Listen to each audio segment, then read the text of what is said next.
Dimensionality reduction sounds like deleting features until a dataset is small enough to handle.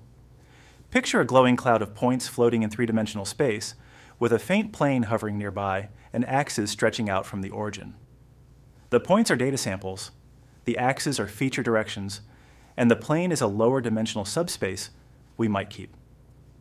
When the right mechanism kicks in, the cloud rotates, the plane brightens, and the points slide down along short perpendicular arrows until their structure lies flat and clear.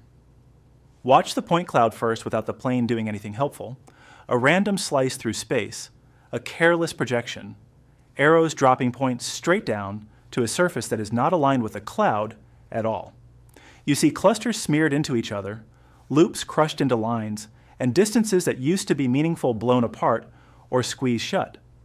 The grid on the plane looks indifferent to the cloud, cutting across it at an odd angle while the perpendicular arrows are long and uneven.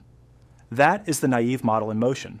Compress first, hope for the best, and wonder why the signal looks damaged. Now let the correct geometry show itself. The flat plane is still there, but the cloud and the axes begin to turn as a single rigid body. You see one direction inside the cloud thicken and stretch across space, while a perpendicular direction within the plane catches most of what is left, and the final perpendicular to the plane is thin. The plane tilts until it aligns with those two wide directions, and a single normal vector stands out, straight up from the center of the plane. The point cloud is not yet collapsed. It is aligned, which is the essential step. The names are not mysterious when the arrows are on screen. One long arrow through the cloud marks the direction where the spread is largest. A second long arrow inside the plane marks the largest remaining spread after respecting perpendicularity. And the short arrow, orthogonal to the plane, shows the leftover thickness. If you draw a translucent ellipsoid around the points, its longest axes lie along the plane, and the short axis pokes out from the plane. Rotating the cloud so the ellipsoid's short axis is perpendicular to the plane is the heart of the procedure. You're not throwing anything away yet. You are choosing a view. Consider a concrete scene. The points nearly sit on a tilted sheet with a little noise puffing them off the sheet. From one camera angle, the sheet looks messy and thick, and the plane nearby seems irrelevant. Spin the space around and the tilt becomes obvious. The sheet and the plane want to line up. As you keep rotating, the normal vector of the plane lines up with the tiny thickness of the cloud, and the plane floods with glow because now it holds the real geometry.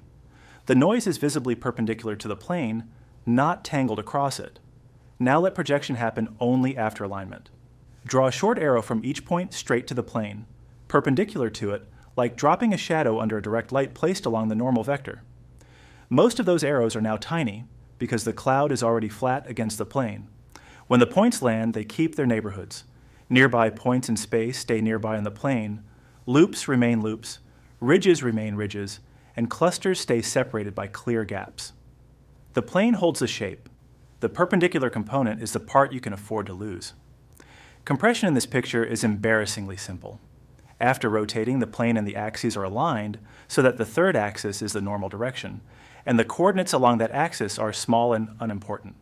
Keeping only the coordinates inside the plane is the entire act of reducing dimension. You can think of it as erasing the component along the normal vector, or equivalently as scaling it to 0, while the plane's grid remains untouched. Nothing feels like deletion because nothing was cut before the right orientation was found. Contrast that with compressing first.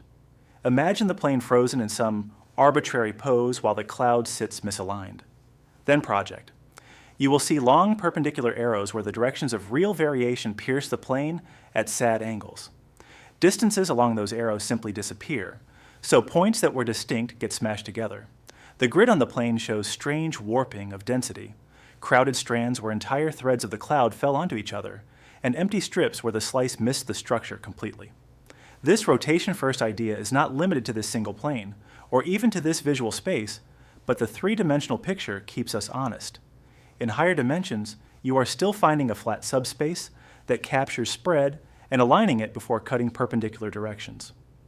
When the data live on a curved surface, a flat plane will not capture everything, but over small neighborhoods you can still rotate to make that neighborhood look almost flat and keep most of the structure. Nonlinear methods build on this by letting the target surface bend, but the first frame of intuition is unchanged. Align local directions before you collapse. On the screen, you would see a gently curving sheet with tiny local planes kissing it and local projections dropping onto those planes. If you want a clear operational picture, watch how a pair of clusters behave under rotation. With the plane misaligned, the clusters project into each other, and the boundary between them looks smeared. As you rotate, an axis within the plane swings to line up with the direction connecting their centers, and suddenly, the perpendicular arrows shrink for that connection. The projections land with the clusters separated by a clean gap along a line on the plane. Classification or regression in that reduced space becomes a matter of straight geometry rather than a fight against overlapping shadows. There's a dynamic way to see how the good directions are chosen. Place an arrow in the cloud and let it swivel freely while you watch the sum of squared shadow lengths of points onto that arrow grow and shrink.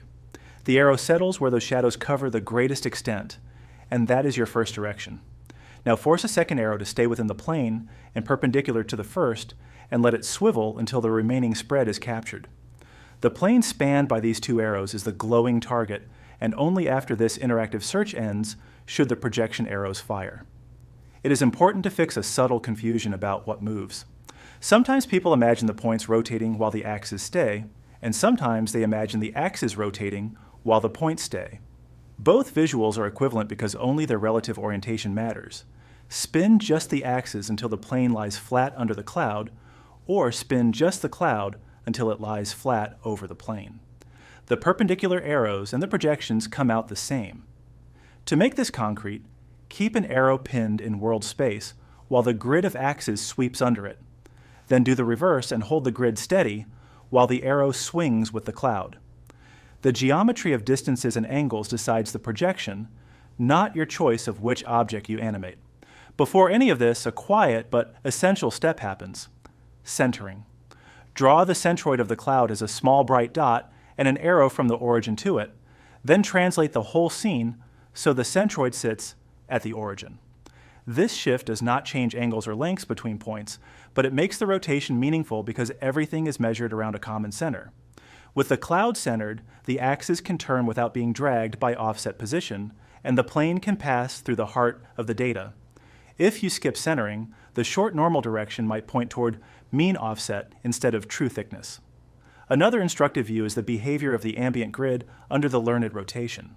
Imagine a wireframe lattice filling space, and as you apply the rotation, the lattice pivots smoothly with no stretching.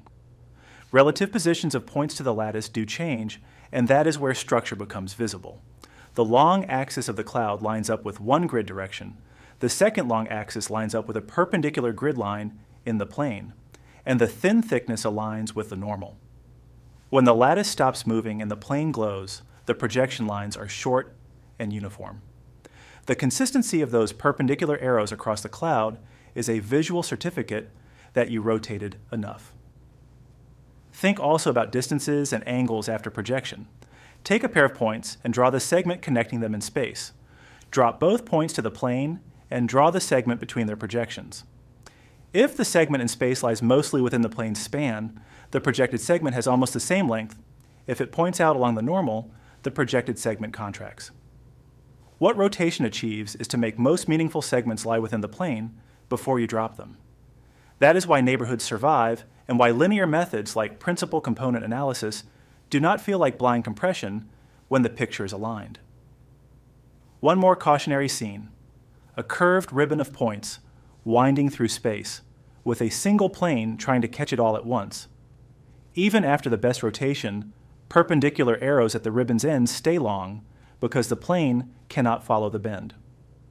The right move is to use several local planes that follow short spans of the ribbon, or let a flexible surface replace the single flat one. But watch the local effect. Each small patch first rotates to look flat against its own little plane before it collapses. Even nonlinear methods are not skipping the step of finding good directions. They are doing it patch by patch and then stitching the results together. The key shift is this: reduction is not about cutting first. It is about aligning first.